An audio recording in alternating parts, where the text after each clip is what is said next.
e que a Mãe Maria Santíssima, hoje e sempre, nos cubra com a sua luz rosa de puro amor, nos fortalece do nosso Pai Celestial, com a tua luz que tanto nos acolhe com amor universal. Ave Maria, cheia de graça, o Senhor está contigo. Bendito sois vós entre as mulheres, bendito é o fruto do vosso ventre, Jesus. Santa Maria, Mãe de Jesus, rogai por nós, buscadores de conhecimento, agora e na hora do nosso desenlace, que assim seja. Boa noite a todos, sejam muito bem-vindos a mais uma reunião de estudo aqui do Centro Espírita Os Humildes de Jesus. E hoje nós iremos continuar o nosso estudo ao livro O Céu e o Inferno, que, como eu falei para vocês, é o quarto livro da decodificação do Pentateuco da doutrina espírita. Foi o quarto livro a ser lançado. E ele é um livro que tem como foco definir o que seria o céu e o que seria o inferno para o espiritismo. Obviamente, o espiritismo tem uma visão bem diferente do que a católica tem, e o livro ele expressa toda essa parte mais filosófica do que o espiritismo entenderia como o céu e o inferno.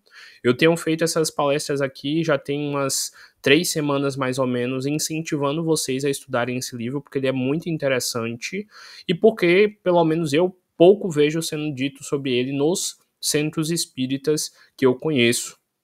Poucos estudam esse livro, ele é muito interessante, que nem eu estou mostrando aqui para vocês.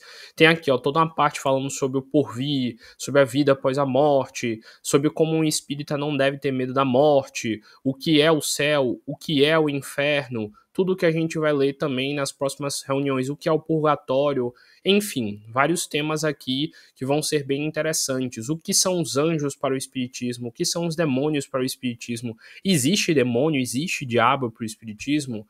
E tudo isso a gente vai explicar, debater e refletir nas próximas reuniões. E hoje eu vou aqui iniciar a explicação do capítulo número 3 do livro O Céu e o Inferno, cujo tema é o céu, e onde é tentado se definir o que é o céu segundo o Espiritismo.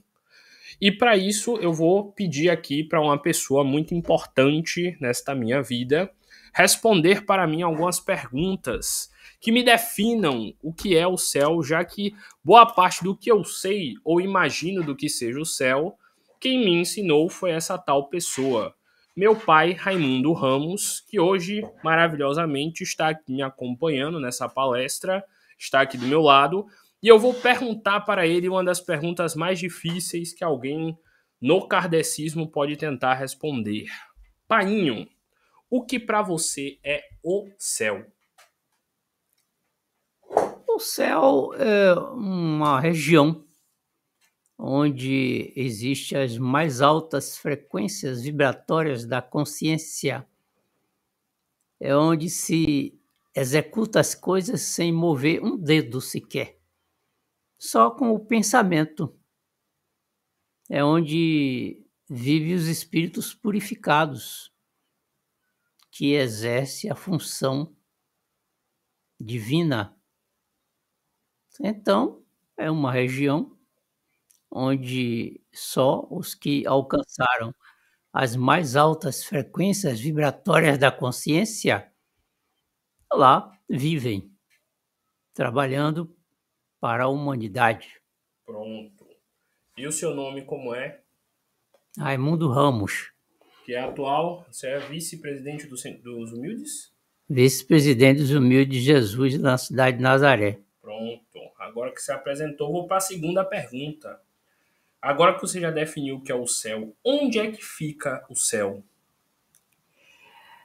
Bom, existem locais onde tem a consciência universal do espaço, onde ele é localizado. Tem o reino universal do espaço, ou consciência universal, que é um espaço onde vive em harmonia. Os espíritos puros, no caso. Onde vive em harmonia, ele é fechado, ninguém adentra, porque é daí que se tira todas as substâncias para promover a vida. fluido Ele universal. tem um estado de equilíbrio com energia autônoma. A isso nós podíamos chamar de céu, porque ninguém adentra a esse espaço. Então, para você, o céu fica numa vibração muito elevada. É um local com a vibração muito elevada. Elevadíssima, Pronto. onde os seres adquirem as mais altas frequências vibratórias da consciência. E quais atitudes podem me ajudar a chegar aos céus um dia? O progresso, a evolução espiritual, onde todos têm que alcançar através da consciência, da altas frequências vibratórias da consciência, Através das virtudes, não é isso? através dos atos benévolos e benéficos que nós praticamos e vamos alçando. Não é com pouco tempo que nós vamos adquirir uma posição elevada. Haja séculos e séculos para E, nós claro, alcançarmos uma posição elevada. e para você, quais seriam os atos que nos afastariam de chegar aos céus? O egoísmo, o orgulho, a vaidade são vícios os quais deteriora a personalidade humana e a individualidade. São o egoísmo, o orgulho, a vaidade que deteriora. Pronto. E a última pergunta, para que eu possa realmente começar a palestra e explicar mais profundamente. Colônia espiritual e céu são a mesma coisa? Não, o céu é um espaço onde eu já acabei de dizer, onde existem as mais altas vibrações da consciência. E as colônias são espaços onde recebem os recém-saídos da Terra e para que cada um possa recuperar-se. E aí eles vão adquirindo mais consciência, mais desenvolvimento. Uns para reencarnar quando eles saem da situação depreciativa a qual se encontram, presos ao egoísmo, ao orgulho, à vaidade. Eles deixam essa situação, vão melhorarem, trabalham ali na colônia em prol dos que sofrem, dos que padecem, e vão adquirindo conhecimentos para reencarnar ou para alçar uma dimensão mais sutil da vida, mas via de regra para reencarnar. Pronto. Então, agora que a gente já definiu direitinho o que é o céu, eu vou começar aqui a explicar a definição do que seria o céu para o livro O Céu e o Inferno. Agradeço a participação do meu pai, seu Raimundo Ramos. Muito obrigado a todos pela atenção dispensada.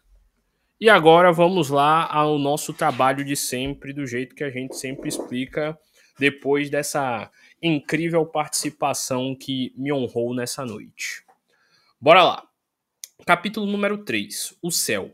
Como vocês sabem, sempre que eu inicio uma palestra, eu tento definir o que é a palavra e também dar a etimologia dela, já que estudando a etimologia, a gente consegue entender muito melhor o que é realmente a ideia que essa palavra quer passar.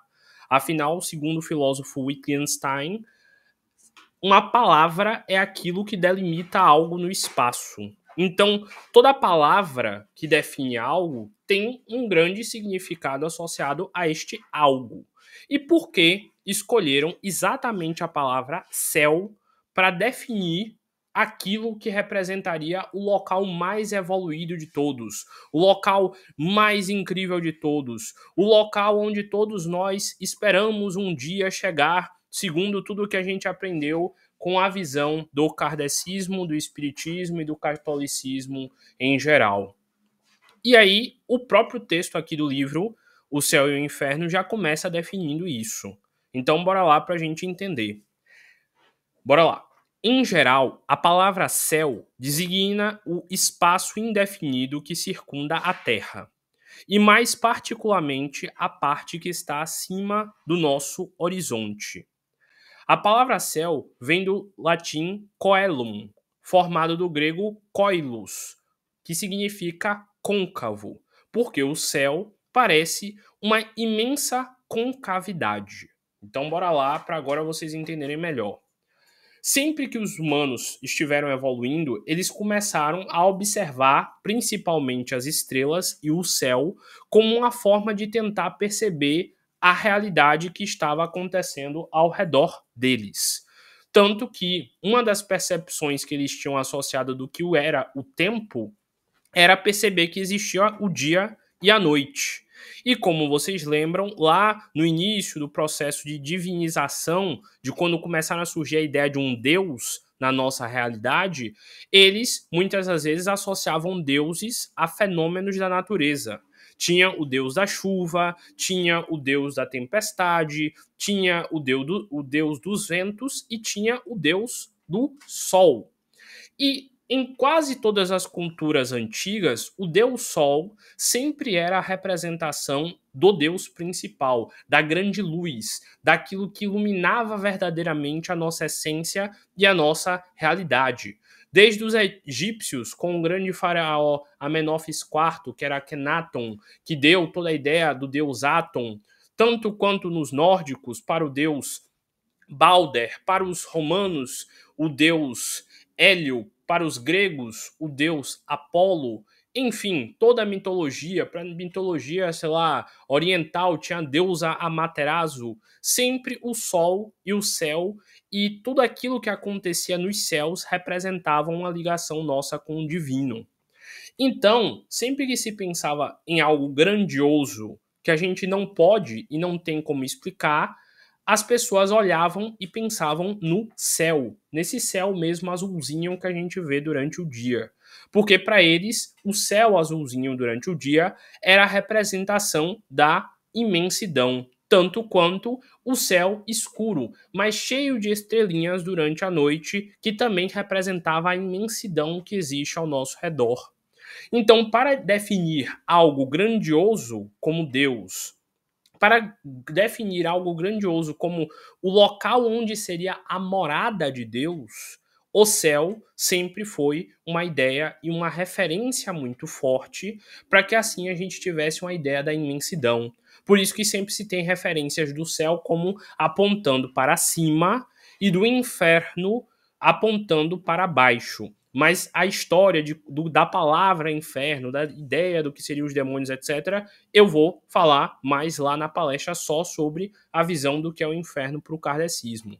Mas lá vocês vão entender por que a gente tem essa ideia de apontar para baixo, entre aspas, referindo-se ao inferno, e apontar para cima, referindo-se ao céu. Então, por isso que deixou aqui bem claro, céu é uma palavra que vem do latim coelum. Eu imagino que seja assim, afinal eu não falo latim. E vem do grego koilos, que significa algo côncavo. Então o céu seria toda essa região côncava que está acima de nós.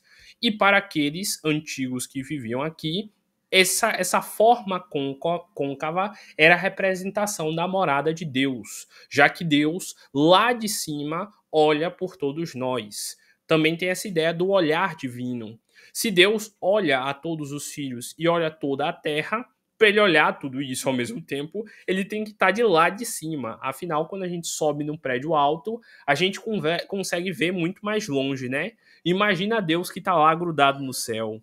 Obviamente, eu vou explicar também essa ideia de Deus e etc. mais para frente na própria palestra e nos próximos textos, já que a gente também vai ter que definir e trabalhar essa ideia do porquê mentalizam Deus como um homem velho sentado num trono lá nos céus. Por que essa ideia de Deus como um homem? Por que essa ideia de Deus como um homem velho? E por aí vai. É uma das coisas que também provavelmente será debatida aqui nesse texto. E além do que é o céu, eu preciso definir também para vocês, além dessa explicação que eu já dei, o que é uma colônia, já que também essa foi uma das provocações que eu fiz ao meu pai lá no início dessa palestra. Porque é muito comum no meio espírita as pessoas dizerem que o céu é a mesma coisa que uma colônia e dizer que o inferno é a mesma coisa que o umbral, sendo que são coisas bem diferentes. E é isso que eu vou tentar também explicar aqui no início dessa palestra para vocês. Primeiro, eu já dei aqui a etimologia e explicação do que é céu e da sua origem associada a um lado divino onde mora o grande ser divino, que é acima de nós nessa região côncava que seria o céu. Mas o que é uma colônia espiritual, já que a gente vê tanto essa palavra nos centros espíritas e que geralmente a gente entende a colônia espiritual como o céu? Bora lá.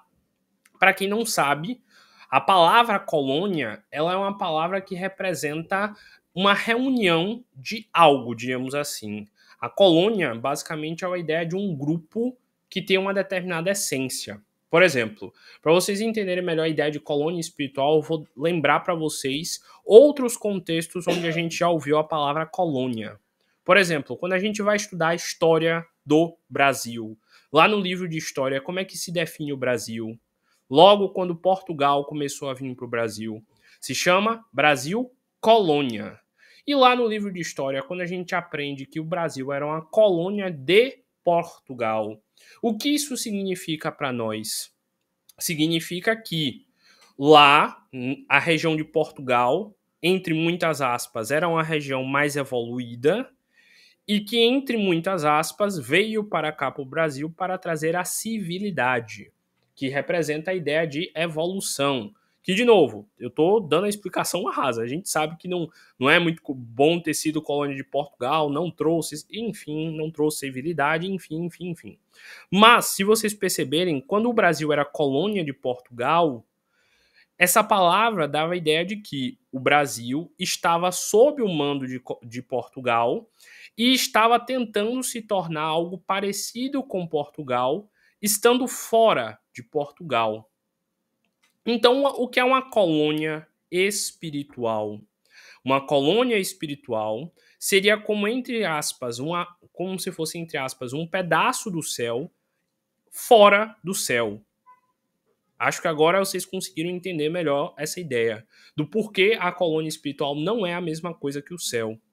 Porque, de novo, lembra? Portugal não era o, entre aspas, evoluído, que veio colonizar e ensinar as coisas boas da evolução erudita europeia para o Brasil? Então, a colônia espiritual, basicamente, é um local, entre aspas, fora do céu, que vem tentar trabalhar e unir espíritos de nível de evolução, entre aspas, parecido com o céu, para nos ensinar aqui onde nós estamos aquilo que é ensinado lá no céu. Então, de novo, colônia, pela parte da etimologia do significado, é um espaço onde um grupo de pessoas que tem um determinado tipo de pensamento está tentando ensinar esse pensamento que eles têm a pessoas de um local diferente.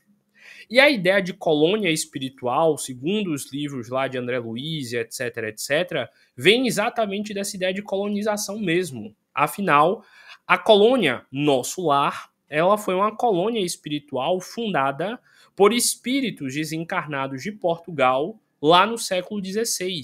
Os fundadores da colônia Nosso Lar eram portugueses e eram espíritos de portugueses já mais evoluidinhos que juntos resolveram fundar essa colônia. Assim como inúmeras outras colônias do Brasil também tiveram fundações de diversos outros povos. Isso não significa que o povo europeu ou o povo português é mais evoluído, não. Só é que, como muitos portugueses estavam vindo para cá ajudar, entre aspas, na evolução do Brasil e ajudar, entre aspas, na colonização do Brasil, assim na terra como nos céus. Muitos espíritos portugueses e daquela região da Europa vieram para cá também trabalhar espiritualmente na região do Brasil. Sem falar que os portugueses que desencarnavam precisavam de uma colônia para voltar no plano espiritual quando desencarnassem no Brasil. Então, a ideia da colônia Nosso Lar era a ideia de um local fora dos céus, entre aspas, onde espíritos que estavam buscando se tornar tão evoluídos a ponto de adentrar aos céus estariam lá trabalhando. E agora vocês vão entender provavelmente melhor essa explicação.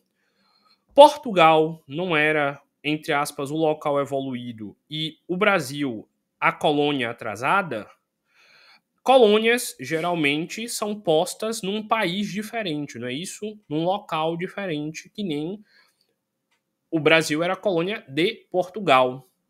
Segundo os livros espíritas, o planeta Terra e todas as regiões aqui dessa terceira dimensão são regiões umbralinas. E ter uma colônia espiritual numa região umbralina dá a ideia de que os espíritos evoluídos da colônia estão saindo dela para tentar ensinar a civilidade e a evolução aos espíritos que estão no umbral. E agora vocês entenderam por que se chama colônia espírita. Porque os espíritos da colônia espírita o tempo inteiro estão saindo dela para orientar e ajudar e trazer para dentro dela os espíritos do umbral e assim ensiná-los. Então, por isso que existe a ideia de colônia espiritual, porque a colônia ela representa a essência do que seria o céu num local distante, entre aspas, do céu. E é um local que está ali tentando passar a cultura que tem de si para esse novo povo. Outra forma que a gente geralmente ouve falar de colônia é quando a gente ouve sobre a colônia no sentido de perfume. Sabe? A gente ouve que tem as colônias e tem os perfumes. O que é uma colônia? Lá na ideia de colônia como perfume, a colônia ela representa a essência de, por exemplo, uma rosa. Então você pode usar uma colônia de rosas, porque uma colônia representa a essência do perfume da rosa. E o que é um perfume? O perfume é uma reunião de várias colônias misturadas, gerando um cheiro diferente. Então, por exemplo, um perfume ele pode ter colônia de rosa, colônia de laranja, colônia de, sei lá, camomila, tudo misturado gerando um perfume. Mas a colônia em si é a essência do perfume da rosa. Então, de novo, a palavra colônia dá a ideia de algo bem definido, como, por exemplo, a definição de que nosso lar é uma colônia com espíritos evoluídos. E os espíritos evoluídos de nosso lar estão tentando passar os ensinamentos de nosso lar para as regiões umbralinas, correto? Assim como um perfume tenta passar do frasco para você o cheiro gostoso do perfume. Por isso que é a palavra colônia espiritual, porque é um local cheio de espíritos que estão tentando ser evoluídos e são evoluídos, que tentam levar esse, entre aspas, cheiro de evolução para os locais que estão ao redor, no caso, transformando o umbral, que entre aspas seria o Brasil, em um local evoluído, assim como Portugal, entre aspas, transformou o Brasil num local evoluído. Obviamente aqui tudo que eu expliquei até agora é parte de uma analogia para ficar mais fácil de entender. Obviamente Portugal não foi boazinha que via querer evoluir e ajudar no Brasil. Mas para a gente entender a ideia de colônia espiritual fica mais fácil de explicar assim.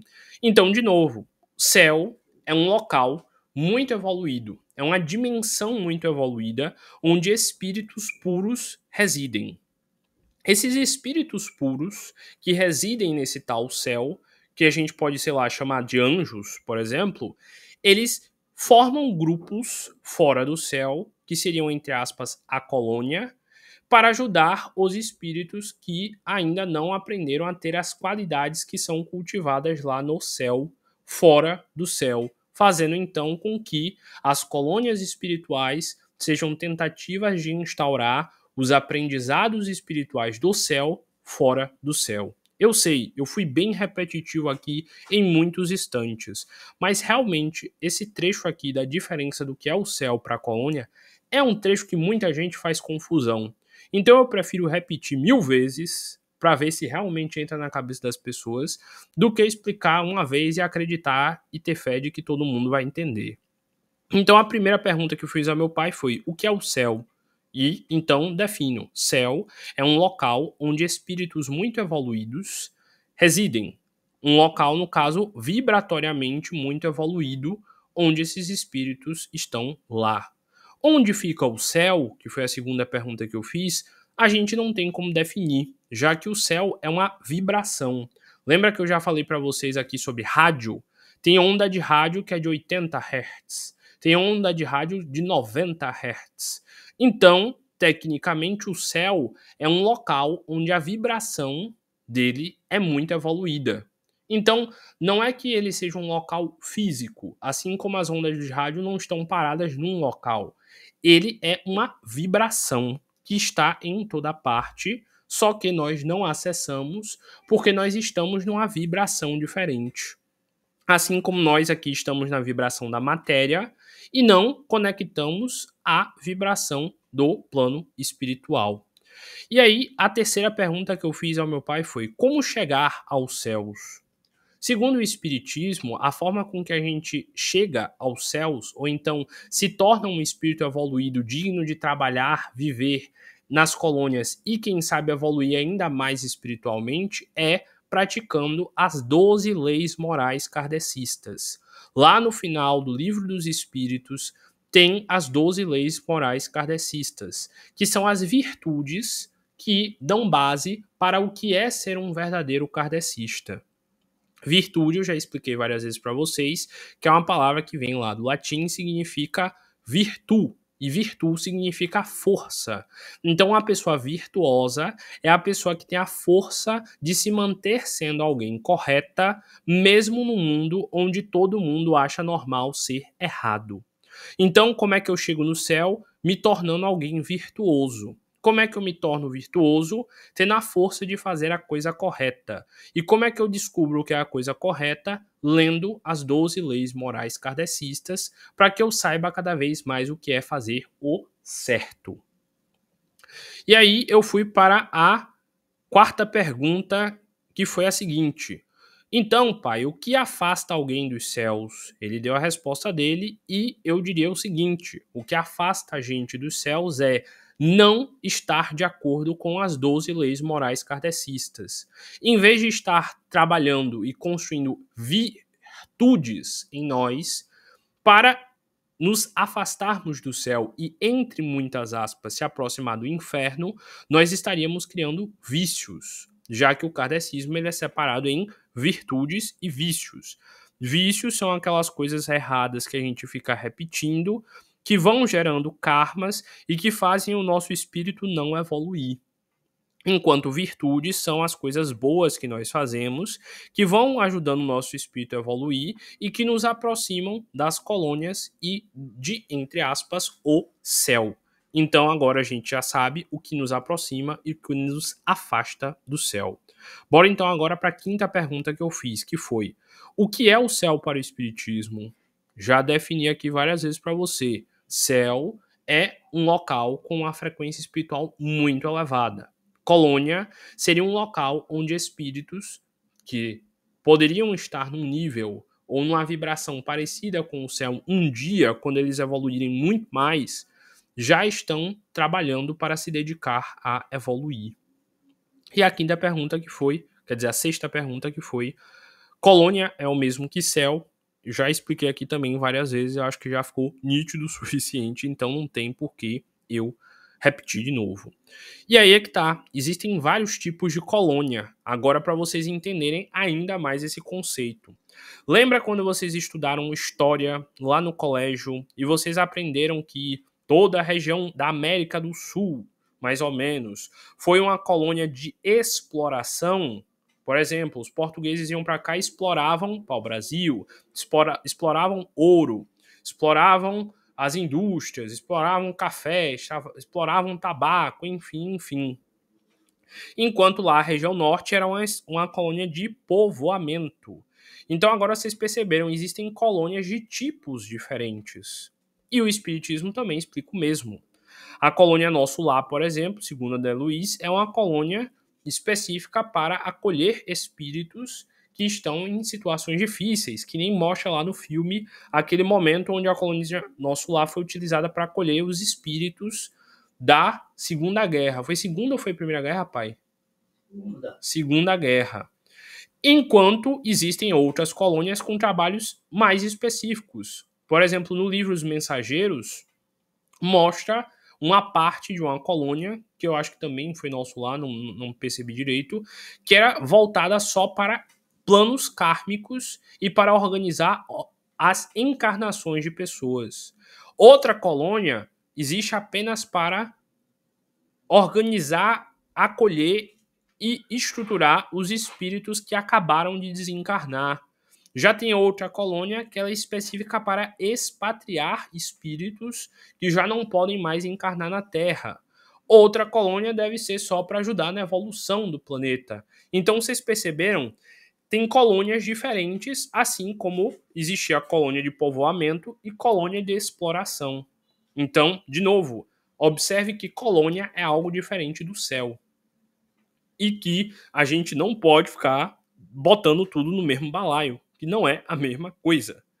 Tanto que, por exemplo, eu vou mostrar aqui no livro Nosso Lar, onde é explicado aqui, ó, organizações e serviços de uma colônia, onde Lísias aqui vai contando como é organizada a colônia Nosso Lar, e onde ele vai dando aqui vários detalhes, ó, como é o trabalho, como são separadas em ministérios a colônia, tem o Ministério do Auxílio, tem o Ministério da Graça, da Ajuda, enfim, mostrando mais uma vez que uma colônia como a colônia Nosso Lar, ela tem objetivos para o plano espiritual.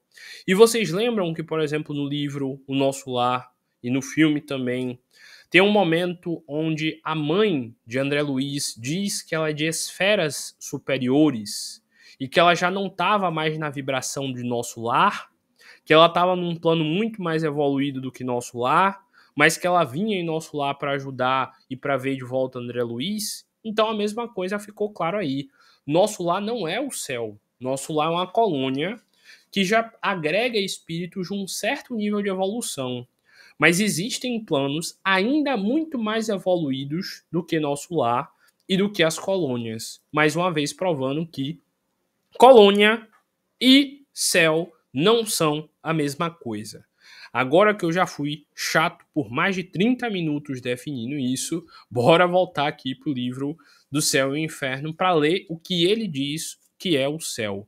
Achei muito necessário dar essa pausa imensa para explicar, porque muita gente ainda explica nos centros espíritas como se fosse a mesma coisa, sendo que não é, segundo o próprio livro do Céu e o Inferno. Então, a partir de hoje, levem a palavra e a explicação do que é uma colônia espiritual para que mais pessoas saibam diferenciar. Continuando aqui do capítulo número 3 do que é o céu. Continua. Os antigos acreditavam na existência de muitos céus superpostos. Superposto é em níveis diferentes. Para quem não sabe, seria tipo, sei lá, uma camada de pedra, uma camada de argila, uma camada de brita, uma camada de areia. Elas estariam superpostas em níveis diferentes, sem se misturar e com características diferentes. Ele continua aqui, ó, de matéria sólida e transparente, formando esferas concêntricas e tendo a Terra por centro. Por exemplo, a Kabbalah, se eu não me engano, divide os céus em 7 sefiró, 7 níveis. Os da mitologia nórdica, por exemplo, dividem em 9 reinos. Tem Midgard, tem Asgard, tem Niflheim, Muspelheim, enfim.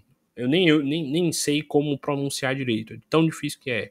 Então, cada religião tem diferentes níveis de céu, segundo o que está dizendo aqui o livro do Céu e Inferno. E continua. Girando essas esferas em torno da Terra, arrastavam consigo os astros que se achavam em seu circuito. Essa ideia provinda da deficiência dos conhecimentos astronômicos foi a de todas as teogonias que fizeram dos céus assim escalados os diversos degraus da bem-aventurança. O último deles era o abrigo da suprema felicidade. Por exemplo, tem o Inferno de Dante Alighieri, que é dividido em 9 círculos do inferno. Tem também várias representações, como a própria católica, definindo vários níveis do inferno, vários níveis do céu, e de cada anjo e etc., que tem níveis diferentes. Para quem não sabe, também aqui falou a palavra, né? Todas as teogonias. Teogonias eram as formas com que os antigos tentavam definir teo, que seria algo como Deus, ou gonias, que é tipo a geração. Então, teogonia é tipo a forma com que vários grupos viam com que a realidade tinha sido formada. Por exemplo, tinha lá a ideia de, se eu não me engano, Heráclito de Éfeso, que tinha uma visão de que o mundo era formado, eu acho que ele falava sobre fogo. Outro dizia que o mundo tinha sido formado por água, que não pode se tomar banho 2 vezes na mesma água. Enfim, cada um tinha a sua versão. Os pré-socráticos diziam que o mundo tinha sido formado do archê, que seria tipo um barro primordial. Daí vem a palavra arquétipo e por aí vai. Então, o livro já começa aqui definindo como cada uma das antigas religiões definia o céu, para que aí possa se chegar na definição do que o Espiritismo entende como o céu. Bora continuar para a gente chegar lá. Segundo a opinião mais comum, havia 7 céus, e daí a expressão estar no 7º céu para exprimir a perfeita felicidade. Os muçulmanos, por exemplo, admitiam 9 céus, em cada um dos quais se aumentava a felicidade dos crentes. Quanto mais evoluído você era, mais alto você estava nos céus. E aí continua. O astrônomo Ptolomeu contava 11 e denominava ao último Empíreo, por causa da luz brilhante que nele reinava. Então, de novo aí, ó, durante toda a história tiveram várias definições de céu. E tem até a nota aqui de Kardec dizendo que esse Empírineo que Ptolomeu falava vinha do grego e significava fogo puro.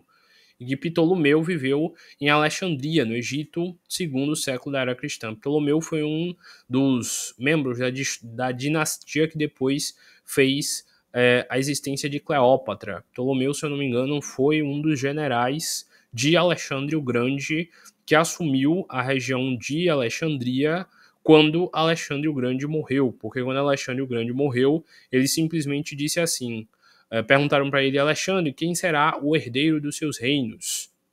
E Alexandre falou: o herdeiro dos meus reinos é aquele que é mais forte. E obviamente todos os generais dele começaram a brigar lancinantemente, dizendo que eles eram mais fortes.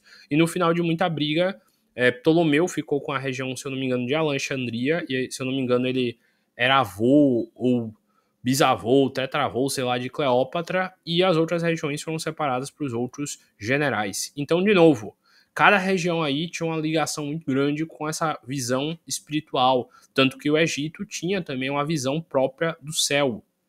Eles diziam, por exemplo, que os deuses egípcios tinham sangue azul, porque como os deuses egípcios desceram dos céus para a terra, o sangue deles era azul e puro como o dos céus. Por isso que as linhagens de nobreza antiga diziam que o meu sangue é azul, para dizer que eles tinham um sangue nobre, um sangue escolhido por Deus. Se eu nasci rei, se eu nasci príncipe, é porque Deus escolheu para que eu nascesse como rei. Então o meu sangue é azul por isso. Eu sou aquele escolhido por Deus. Então, de novo, a gente vê quanto essa ideia de céu sempre esteve presente na forma com que as pessoas associam a sua conexão com o divino.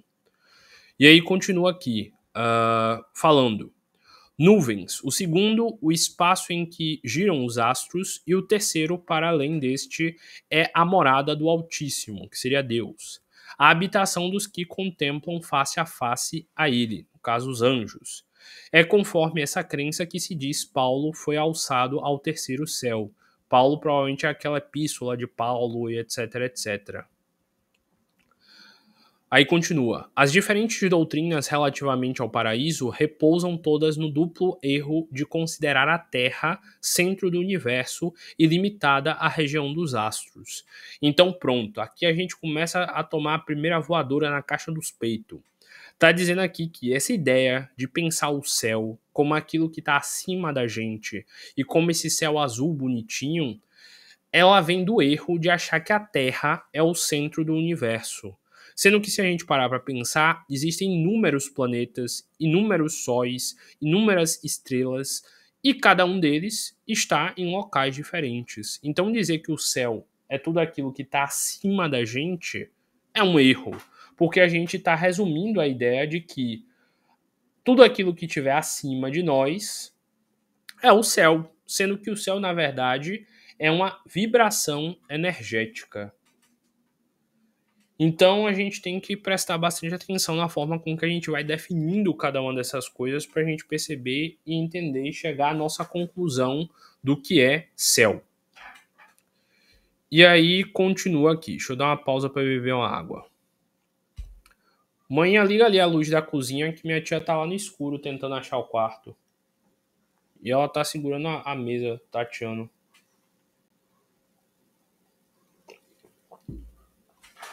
Ouviu?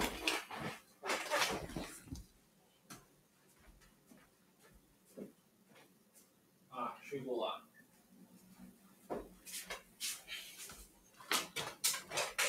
Continuando. Então a ideia de céu, ela sempre teve associada essa ideia de que nós somos o centro de tudo e tudo aquilo que for diferente ou estiver acima de nós é a representação desse local todo-poderoso e imaginário. E aí continua. É além desse limite imaginário que todas têm colocado a residência afortunada e a morada do Todo-Poderoso acima das nossas cabeças. Singular anomalia que coloca o autor de todas as coisas aquele que as governa a todos, nos confins da criação, em vez de no centro, donde o seu pensamento poderia irradiar e abranger tudo. Então, bora lá. Se a gente interpretar isso daqui de uma certa forma, a gente pode entender que o céu, na verdade, ele está dentro das nossas mentes. O céu, na verdade, ele está na nossa fagulha divina e no nosso espírito. Já que o centro da criação está dentro de nós e no nosso espírito. Já que nós somos filhos de Deus, que é o Criador. Nós também somos criadores. Então, observa aqui o que fala esse trecho, ó. Aquele que os governa e governa todas as coisas nos confins da criação, em vez de no centro, donde o seu pensamento poderia irradiar e abranger tudo. Isso daqui também tem correlação com a ideia dos sóis. O Sol, geralmente, é o centro de uma região, de um sistema. Por exemplo, o nosso sistema solar. O Sol é o centro. E nós, com os planetas, giramos ao redor do Sol. Assim como Deus é pura luz, é puro amor, é pura virtude e vibra a luz. E nós estamos girando ao redor dele, afinal nós o tempo inteiro estamos tentando alcançar e ter parte e ser parte da luz de Deus. E aí continua. A ciência com a lógica inexorável é aquilo que não tem fim, com a ciência inexorável da observação e dos fatos, levou o seu archote às profundezas do espaço. Então, tá dando aqui a entender que a gente percebe cada vez mais com a ciência que tudo é grandioso demais para simplesmente o céu ser esse negócio acima da gente. E continua. E mostrou a nulidade de todas essas teorias anteriores. A Terra não é mais o eixo do universo. Porém, um dos menores astros que rolam na imensidade, que é a nossa bolinha azul chamada Terra, o próprio Sol, mais não é do que o centro de um turbilhão planetário. As estrelas são outros tantos inumeráveis sóis. Para quem não sabe, por exemplo, a gente está no planeta Terra, certo? E o planeta Terra está girando ao redor do Sol, certo? O nosso sistema solar, ele está girando ao redor de um Sol ainda maior. E esse Sol ainda maior está girando e levando todos os sistemas solares que estão ao redor dele para girar ao redor de um Sol ainda maior. Então, chega uma hora que a gente não sabe nem mais ao redor do que a gente está girando. Por exemplo, para quem não sabe, a estrela Alcione, que é uma estrela, se eu não me engano, da constelação de Touro, é uma estrela enorme, que é uma das estrelas que o nosso Sol está girando ao redor. E se eu não me engano, a estrela Alcione é uma estrela também enorme que está girando ao redor de um Sol ainda maior. Então, foge à nossa compreensão o tamanho do universo. Para a gente dizer que o céu é esse negócio azulzinho que tá acima da gente? Não tem muito sentido. Tanto que por isso que Kardec deixou aqui bem claro com os espíritos que a ciência mostrou que o céu nada mais é do que uma abóboda, nada mais é do que uma região côncava que cobre o nosso planeta, que a camada de ozônio, com a refração dos raios solares, de acordo com a posição que o raio solar entra, gera um tom azulado ao céu.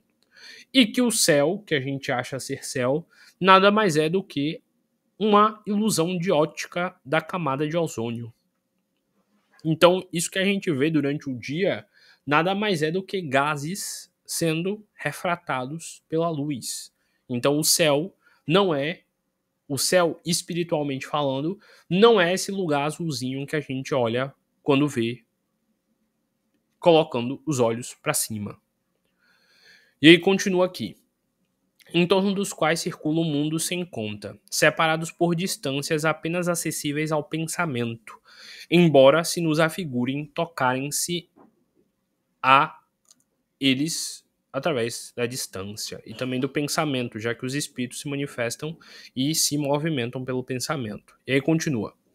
Nesse conjunto grandioso, regido por leis eternas, reveladoras da sabedoria e da onipotência do Criador, aquele que tem todo o poder, a Terra não é mais do que um ponto imperceptível e um dos planetas menos favorecidos quanto à habitabilidade. E assim sendo, é lícito perguntar por que Deus faria da Terra a única sede de vida e nela degradaria as suas criaturas prediletas. Então, basicamente, o que Kardec barra os espíritos estão dizendo aqui é muito egoísmo e muita vaidade do humano achar que só existe vida no planeta Terra. E muita vaidade e muito orgulho do humano achar que Deus fez uma imensidão de estrelas, que tem uma imensidão de planetas ao redor, simplesmente para ser um plano de fundo para o nosso céu noturno. E deixa bem claro aqui a visão que o Espiritismo tem de que existe vida em todos os planetas, sóis, cometas, enfim, só que vida em nível espiritual ou vida em outras dimensões que a gente não consegue perceber.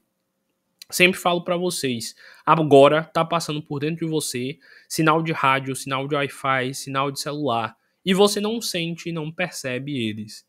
E nem por isso o sinal do Wi-Fi deixa de estar aí. O seu celular consegue perceber e captar o sinal do Wi-Fi, mas na sua cabeça não tem como você ligar o Wi-Fi e olhar as redes que estão ao seu redor. Mas isso muda o fato de que o Wi-Fi existe? Então, existem pessoas que têm a capacidade de ser um meio, um médium entre o plano físico e o plano espiritual. E essas pessoas que estão no meio entre o plano físico e o plano espiritual conseguem ver os espíritos através de sua mediunidade e por isso conseguem captar outros níveis de vibração. Da mesma forma que tem celulares que com uma antena mais potente consegue ver mais redes Wi-Fi à disposição. Da mesma forma que um rádio com uma antena mais potente consegue pegar mais canais de rádio. Então, de novo, não é porque a gente não percebe muito da vida que existe ao nosso redor que ela simplesmente não existe. Isso me lembra de um trecho de um dos meus filmes favoritos, que se chama O Universo no Olhar, onde tem um diálogo entre um cientista e uma moça. E esse cientista ele estudava um animal que não tinha olhos e não tinha ouvidos. E, se eu não me engano, de sensações ele só tinha o tato.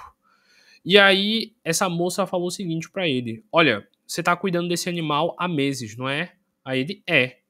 Esse animal ele não te enxerga, não é?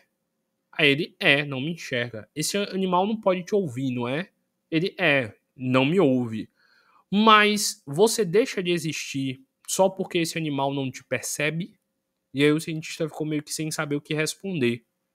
E ela falou: talvez para esse animal você seja como Deus. Você é muito mais complexo, você é muito mais diferente, você vive numa realidade com poderes e habilidades totalmente diferentes desse animal. E esse animal simplesmente nem percebe que você tá aí cuidando dele, não é? Aí ele é. E aí ela falou: o que é que te garante que Deus não faz a mesma coisa? O que é que te garante que os espíritos não estão ao seu redor? Só porque você não tem olhos capazes de ver e ouvidos capazes de ouvir, isso significa que toda uma realidade ao seu redor simplesmente não existe? Então, eu vou encerrar aqui essa nossa palestra de hoje, porque ainda falta 5 minutos, mas a gente vai entrar aqui na parte 4, que é muito mais aprofundada, e eu prefiro parar aqui do que terminar, quer dizer, continuar outro trecho do texto e não ter tempo de explicar. Então, de novo, eu agradeço muito a vocês por estarem aqui prestando atenção, tentando aprender, tentando estudar. Eu espero que agora tenha ficado ainda mais claro na mente de vocês o que é céu e o que é colônia espiritual. E nas próximas semanas a gente vai continuar estudando o que é céu para o espiritismo e também o que é inferno para o espiritismo. E se existe o céu, que tipo de seres vivem nesse céu? Se existe inferno, será que existe para o espiritismo? Que tipo de seres devem viver nesse tal inferno? Então, eu espero vocês nas próximas semanas me acompanhando nessa jornada para a gente continuar aprendendo sobre esse tema tão interessante. E eu tenho certeza que aqueles que realmente se dedicarem a aprender, evoluir, se transformar, um dia beirarão as bases do céu. Beirarão, diríamos assim, a energia, diríamos assim, que poderia fazer você chegar aos céus. Para encerrar, vou citar aqui uma frase de Camille de Flammarion. Quer dizer, uma frase não, uma historinha de Camille de Flammarion, que foi um dos astronautas, se eu não me engano, russo, que foi um dos primeiros a ir ao espaço. E num livro espírita conta uma história que é atribuída a esse tal Camille, onde ele diz o seguinte, que uma vez ele pediu para um espírito que esse espírito mostrasse para ele a imensidão que era o universo. E aí esse espírito, que era muito evoluído, disse que ele iria dar a chance a Camille de perceber a grandiosidade do universo. Camille é um homem, Camille de Flammarion, é um nome francês, se eu não me engano. E aí conta que esse espírito pegou Camille de Flammarion num dia que ele estava de noite dormindo, que ele estava em desdobramento lúcido, e puxou Camille de Flammarion e começou a puxar, e mostrar para ele várias dimensões que ele sozinho não conseguiria ir, mas que junto com aquele espírito evoluído ele seria capaz. E aí é dito que esse espírito começou a puxar ele, e ele começou a ver mundos muito mais evoluídos, planetas muito mais evoluídos, locais com muito mais luz, e que esse espírito puxava ele, e que nunca parava, nunca parecia acabar de terminar o espaço, e que ele ia mais longe, e ele via seres de todos os tipos, de todos os planetas, e ele era puxado para mais, até que chegou um momento onde ele falou pro espírito: por favor, pare. Por favor, pare. Eu já não aguento mais ver tanta luz. Eu já não aguento mais perceber tanta luz ao meu redor. O meu espírito não está conseguindo lidar com isso. Por favor, pare e me traga de volta para a terra, para o meu corpo. Eu agradeço essa experiência, mas eu não consigo ir além disso. E é contado no livro que o espírito que estava levando Camille falou que não tinha levado ele nem na metade de onde ele poderia ter levado ele. Então imaginem a imensidão que é o universo, imaginem a grandiosidade que são os céus, e imagine aonde o nosso espírito, com o potencial infinito dele, pode levar. Eu lembro que eu ouvi essa história aqui de Camille quando eu era pequenininho também, no Centro Espírita, enquanto Painho encerrava também uma das palestras dele. Então eu resolvi contar essa história também, agradecendo a participação dele aqui hoje. Que o sucesso seja a única possibilidade em suas vidas.